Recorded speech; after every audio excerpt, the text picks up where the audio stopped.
ধনী হতে চাইলে ফজরের সুন্নতের পরে একটি দোয়া 100 বার পড়ুন, আল্লাহ পাক রব্বুল আলামিন আপনাকে হালাল ভাবে ধনী বানিয়ে দিবেন। এটা নবীজি সাল্লাল্লাহু আলাইহি ওয়াসাল্লাম নিজে জানিয়ে দিয়েছেন।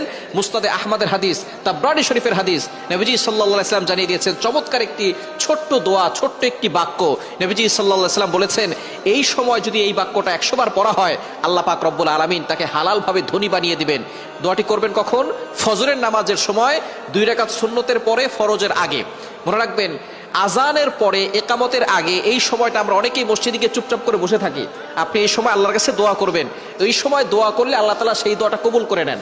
আর দোয়া লা ইউরাদ্দু বাইনাল আযানি ওয়াল ইকামা, তিরমিজি শরীফের হাদিস, আবু দাউদ শরীফের হাদিস। আজান ও ইকামতের মাঝখানে দোয়া করলে সেই দোয়াটা কবুল ফিরিয়ে দেওয়া হয় না, সেই দোয়া কবুল করা হয়। আপনি যখনই যেই নামাজে মসজিদে যাবেন, আজান দিয়েছে, একামত হতে একটু দেরি হয়, আপনি সুন্নত পড়ে চুপচাপ বসে থাকবেন না, গল্প করবেন না, আপনি আল্লাহর কাছে দোয়া করবেন। আল্লাহ তাআলা আপনার সকল দোয়াগুলো কবুল করবেন।